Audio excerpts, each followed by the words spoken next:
อาจารย์สิพาพนมไปแก้อยู่ในนี้เป็นข้อที่5อยู่นี้จะเป็นเดเตอร์มินาของคณะสามขุมสามแต่อยู่ในตัวนี้เราจะให้ซอกหาเดเตอร์มินาของ A เท่า3แล้วค่าของ A มีค่าเท่าได้อยู่ในเป็นคำถามฉะนั้นอยู่ในนี้เวลาเส้นเขาจะให้คำตอบมาเอาเลือกคำตอบตัวนี้ก็คือ5 7 9 11ในตัวนี้จะเป็นคำตอบที่มี4ตัวเลือกเวลาเส้นไทยปีฉะนั้นเราจะเลือกเพราะเราจึงจะถือ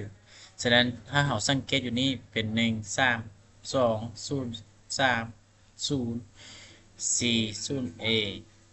ง่ายๆเลยเนาะเราไป2 5เดเตอร์มินาแกะแบบนี้เนาะอาจจะอธิบายละเอียดให้นะไม่ขอว่าอยู่ในที่นี้เป็นตั้งแต่นี้เป็น5นี้เป็นตัวเลขกับตัวลับตัวนี้ไป5นี้เป็นตัวเลขแต่เที่ยวนี้มานี่มี0อันนี้ก็0แสดงว่าทุกเที่ยวนี้จะเป็น0หมดในเรื่องแต่จอมพวกมันจอมเทงกับจอมลมขึ้นไปแสดงว่าจอมอยู่เทงนี้จะเป็น1คูณ3 1คูณ3แล้วก็คูณให้ A ก็เป็น1คูณ3คูณ A 1คูณ3คูณ A อยู่นี่เราอยู่ลุ่มเด้อยู่ลุ่มก็คือ4คูณ5 3คูณ5 2เป็นยังจะมีขึ้นไม่ลบถ้าเขาคุณลุ่มขึ้นถึงจะไก่เป็นค่าลบฉะนั้นตัวนี้มันจะก็เป็นลบเสา4ก็ย้อนว่า